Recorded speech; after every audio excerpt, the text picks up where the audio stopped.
Welcome students, small study point में आपका स्वागत है। दोस्तों, जैसा कि आपको पता है कि मैं 10th क्लास का आपको पूरा सिलेबस करवाने वाला हूं, जिसमें हम अब बात करेंगे 5th चैप्टर की। ये 5th चैप्टर हमारे 4 अंक का होने वाला है, जैसा कि आपको स्क्रीन में दिखाई दे रहा होगा। तो हम इस चैप्टर की पूरी डिटेल से बात करेंगे, परंतु इसको हम क्वेश्चन ले लेकर बात करेंगे, यानी क्वेश्चन किस प्रकार से पूछे जाते हैं। ये एक छोटा सा चैप्टर है जिसमें क्वेश्चन से हम कवर कर सकते हैं और अच्छे तरीके से इनसे क्वेश्चन आपको बाहर देखने को नहीं मिलेगा यदि आप हर एक वीडियो की क्लासें अटेंड कर रहे हैं। चलो शुरुआत करते हैं। चैप्टर का नाम है तत्वों का आवर्त वर्गीकरण, यानी तत्वों का जो क्लासिफिकेशन है, आवर्त सारणी है, उसके बारे में पूछ रहा है। तो चलो जानकारी लेते हैं। पहला क्वेश्चन क्या है हमारा, देखते हैं। तो सबसे पहले हम थोड़ा सा आवर्त सारणी के बारे में जानकारी ले लेते हैं। ये हमें आपको दिखाई दे रही होगी पीरियोडिक टेबल, जिसे हम आवर्त सारणी कहते हैं। क्या कहते हैं? आवर्त सारणी कहते हैं। अब ये जो आवर्त सारणी है, ये आवर्त सारणी दो चीज़ें इसमें ध्यान रखनी है। वो क्या है? यहाँ पर आपको जो आडी लाइनें दिखाई दे रही है, ये देखो, ये आडी लाइनें दिखाई दे रही है, इनकी टोटल संख्या है 7। ये जो 7 संख्या है, इनको कहते हैं आवर्त। क्या कहते हैं? आवर्त कहते हैं। तो आवर्त की संख्या होती है 7। कितनी होती है?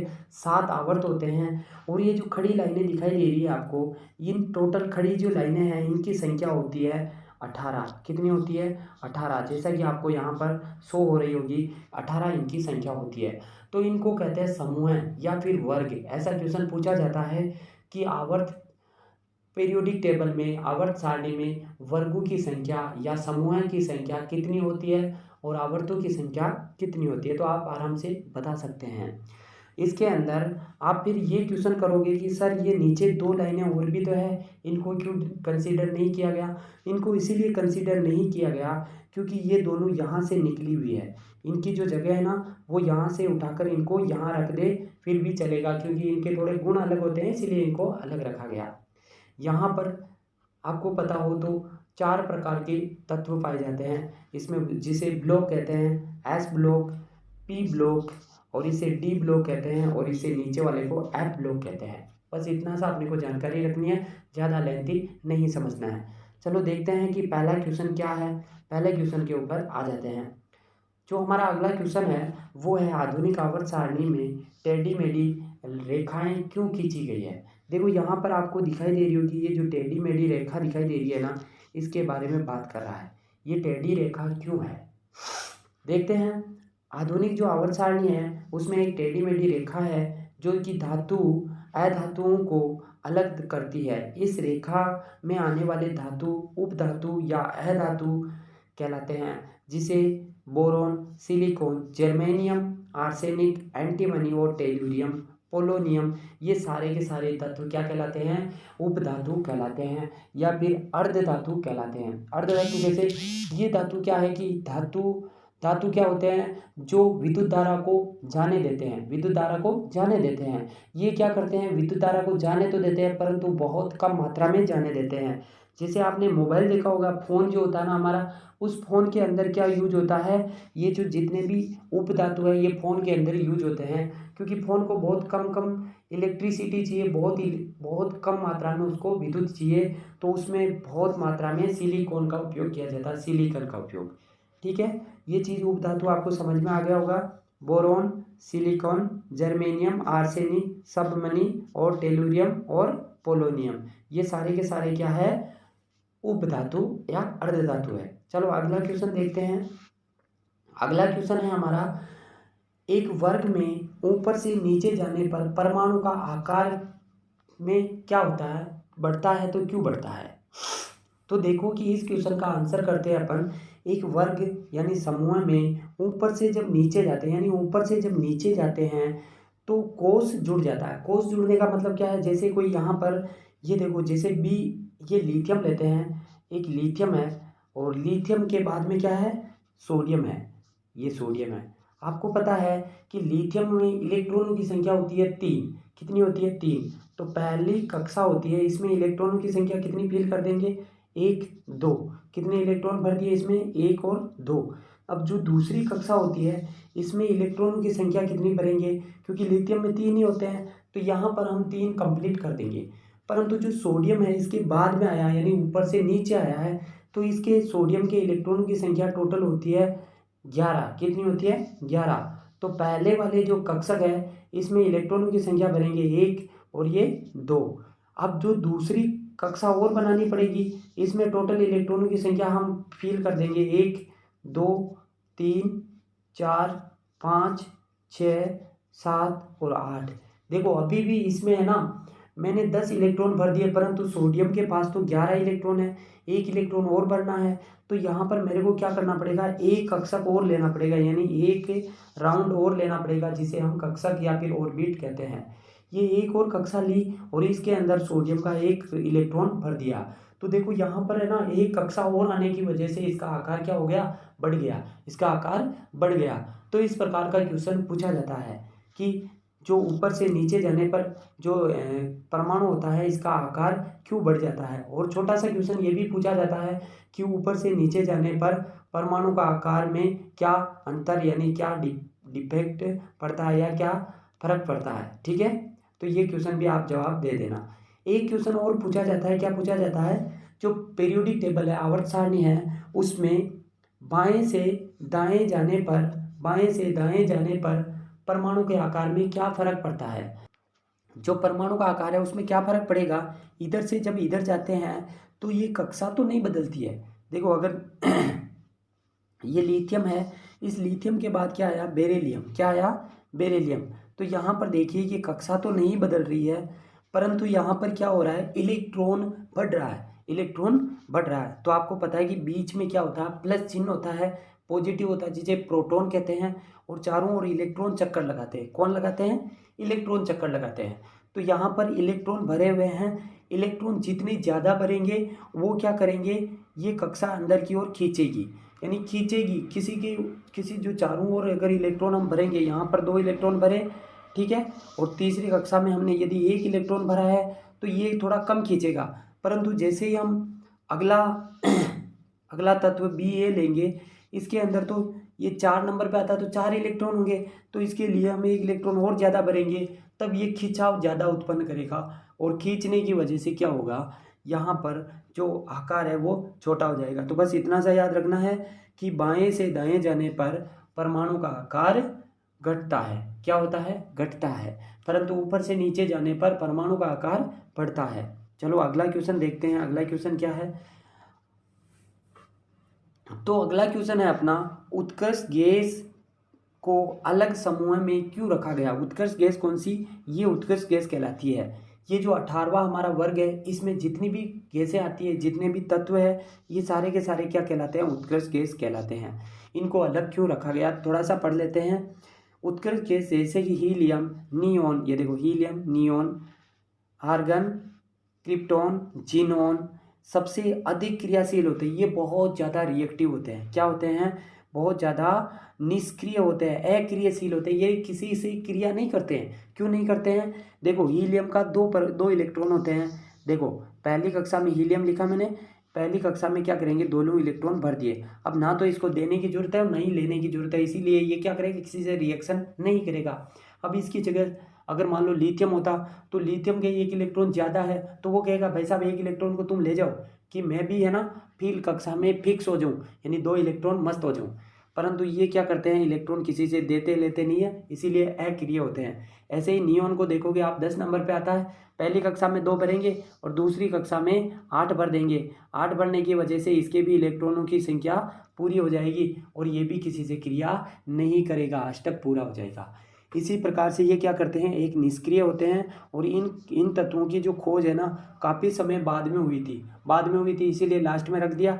और ये जो वायुमंडल में है, ये बहुत ही कम मात्रा में पाए जाते हैं, 18वें वर्ग में इनको रखा जाता है। बस इतना सा याद रखना है कि क्या है, कि ये अक्रियशील होते हैं, इसीलिए इनको थोड़ा सा अलग रखा गया, क्योंकि इनकी प्रॉपर्टी यानी इनके जो गुण है वो थोड़े से अलग है, इनसे मैच नहीं खाते हैं। चलो अगला क्वेश्चन देखते हैं। अपना अगला क्वेश्चन क्या है, अगला जो क्वेश्चन है वो है मेंडलीव की आवर्त सारणी के 2 गुण लिखने हैं। अब आपको पता है, अभी तक हमने जितनी भी आवर्त सारणी देखी है वो सारी की सारी मेंडलीव ने व्यवस्थित की थी, इसीलिए आवर्त सारणी का जनक मेंडलीव को कहा जाता है। तो इन्होंने ऐसा क्या किया था क्या इनकी खूबियाँ थी उनको पढ़ते हैं, और क्या इनकी कमियाँ थी उनको भी पढ़ेंगे हम। तो देखते हैं कि इनकी खूबियाँ क्या थी, इनके गुण क्या थे। तो आवर्त सारणी में व्यवस्थित करते समय मेंडलीव की आवर्त सारणी में अधिक द्रव्यमान वाले तत्वों को कभी कभी कम द्रव्यमान वाले तत्वों से पहले रखना पड़ा। क्रम इसीलिए बदलना पड़ा ताकि उसके गुणों के जो समान है ना वो समान मिल जाए। जैसे ही मान लो कि कोई व्यक्ति है, उसका परमाणु द्रव्यमान ज़्यादा है और एक दूसरा परमाणु है उसका द्रव्यमान थोड़ा कम था, परंतु उसको बाद में रखना पड़ा कम वाले को भी। क्यों? क्योंकि जो उसका पड़ोसी था उससे उसके क्या हो रहे थे, गुण मैच कर रहे थे, और जिसके गुण जिससे मैच करते हैं ना उसको क्या करते हैं, पास में रखते हैं। इसीलिए उनको क्या किया, उन्होंने पास पास में रखा था। और जैसे कि कोबाल्ट जो है ना, कोबाल्ट का परमाणु द्रव्यमान 58.9 है, जबकि निकेल का जो परमाणु द्रव्यमान है वो है 58.7 है। देखो इससे पहले इसको रखा, क्योंकि जो इसका जो कोबाल्ट का जो परमाणु द्रव्यमान है वो 58.9 होने के बावजूद भी ये अगले वाले से क्या कर रहा था, प्रॉपर्टी इसकी मैच कर रही थी, इसीलिए इसको आगे रखना पड़ा। सेकंड क्या है, मेंडलीव ने जो आवर्त सारणी है उसके कुछ स्थानों पर रिक्त छोड़ दिया था। यानी कहीं कहीं पर मेंडलीव ने क्या किया, पहले ही अनुमान लगा लिया था कि इस जगह पर कोई ना कोई दूसरा तत्व आएगा, इसीलिए उसने क्या किया था, जगह खाली छोड़ दी थी। उनको विश्वास से कुछ ऐसे तत्व आएंगे जिनका अनुमान ज्ञात नहीं है, उन्होंने पहले ही भविष्यवाणी कर दी थी कि ये जगह खाली छोड़ रहा हूँ मैं, क्योंकि यहाँ पर कोई दूसरा तत्व आएगा। जैसे यहाँ पर एग्जाम्पल दिया हुआ है, बाद में ज्ञात हुए कैडमियम, गैलियम और जर्मेनियम, इनकी जगह इन्होंने क्या किया था, खाली छोड़ दी थी, और बाद में जैसे ही ज्ञात हुए तब इनको क्या कर दिया, फील कर दिया, उस जगह पर सेट कर दिया। ये तो हुई मेंडलीव के गुण। इसके अलावा पढ़ते हैं कि मेंडलीव जो है उनके दोष क्या क्या है। दोष का मतलब क्या हुआ, यानी इसकी में कमियां क्या क्या थी। पूछा जाता है कि मेंडलीव की आवर्त सारणी की कमियां लिखिए, मेंडलीव की आवर्त सारणी के गुण लिखिए, तो आप यहाँ से लिख सकते हो। मेंडलीव की आवर्त सारणी की कमियां निम्न है। मेंडलीव की आवर्त सारणी हाइड्रोजन का स्थान निश्चित अनिश्चित हाइड्रोजन प्रथम समूह में क्षारीय धातु समूह के हैलोजन तत्वों के गुणों में समानता रखता है, अतः यह निश्चित नहीं पाया गया कि प्रथम समूह में रखा जाए या समान समूह में। देखो हाइड्रोजन जो होता है ना उसको सबसे पहले रख दिया, जबकि जो उसके जो गुण है ना, उसकी जो प्रॉपर्टी है वो हीलियम वाले, यानी जो 18वां समूह है ना, 18वां वाला, उस समूह से मैच खाते हैं, परंतु उन्होंने क्या किया, उसको पहले में रख दिया। इसका कारण क्या था, ये उसकी एक सबसे बड़ी कमी थी। दूसरी क्या थी, मेंडलीव की आवर्त सारणी में समस्थानिकों को कोई स्थान नहीं दिया गया। समस्थानिक कैसे, समस्थानिक किसको कहते हैं, देखो समस्थानिक उसको कहते हैं जिसका स्थान तो एक है, परंतु उनमें क्या होता है, एक से अधिक यानी स्थान पाने की कोशिश। देखो जैसे इस सारणी में इन्होंने क्या किया, समस्थानिकों को कोई स्थान नहीं दिया, यानी जगह नहीं दी। उसको आगे थोड़ा सा समझते हैं। इसके अलावा अगला क्वेश्चन देखते हैं क्या है। अगला हमारा क्वेश्चन है त्रिक नियम। डाबेराइन नाम का एक वैज्ञानिक था जिसने ये जो आवर्त सारणी आई थी मेंडलीव की, इससे पहले एक आवर्त सारणी दी थी जिसको इन्होंने अपना त्रिक सिद्धांत या फिर डाबेराइन का त्रिक नियम कहा था। इसमें इन्होंने क्या किया था, इन्होंने कुछ चीज़ें बताई थी। इन्होंने कहा कि जो 3 तत्व होते हैं ना, जैसे 3 तत्व होते हैं, पहला, दूसरा और तीसरा, ये जो तत्व है, ये पहला तत्व और ये जो लास्ट वाला तीसरा तत्व है ना, इन दोनों का द्रव्यमान का औसत निकालते हैं तो इस तत्व के द्रव्यमान के बराबर आता है। तो ऐसा इन्होंने नियम दिया, परंतु इसका नियम क्या हो गया था, बाद में फेल हो गया था। थोड़ा सा इसके बारे में जानते हैं। तो ये 1817 के अंदर जर्मन से आए थे और डाबेराइन नाम ने इन्होंने क्या किया था, गुणधर्मों को, तत्वों के समान गुणधर्मों वाले समूहों को व्यवस्थित किया और इन्होंने क्या किया, 3 तत्वों के समूह बनाए जिनको इन्होंने क्या नाम दिया, त्रिक नाम दिया। डाबेराइन के अनुसार त्रिक यानी तीनों तत्वों के परमाणु द्रव्यमान को आरोही क्रम में व्यवस्थित करने पर द्रव्यमान 2 अन्य तत्वों के जो द्रव्यमान है उनका औसत होता है। जैसे लिथियम लिया, जैसे यहाँ मैं लिख देता हूँ, ये लिथियम है, फिर उसके बाद में सोडियम लिया, इसे सोडियम मान लेते हैं, और फिर लिया पोटेशियम, ये के मान लेते हैं। अब इन्होंने क्या किया, इसको देखा कि जो लिथियम है इसका जो परमाणु द्रव्यमान है वो लगभग यानी 7 के बराबर है, यानी यहाँ पर लिखा हुआ है 6.9 यानी 7 के बराबर है। और जो पोटेशियम था उसका कितना था 39, कितना था 39, कितना था 39। अब ये जो बीच वाला जो तत्व है ना इनके औसत के बराबर, यानी 39 और 7 कितना हो गया 46 हो गया। जब इसका औसत निकालेंगे हम तो 46 का औसत कितना हो गया 23। तो ये देखो बीच वाला जो तत्व है ये कितना आ गया 23।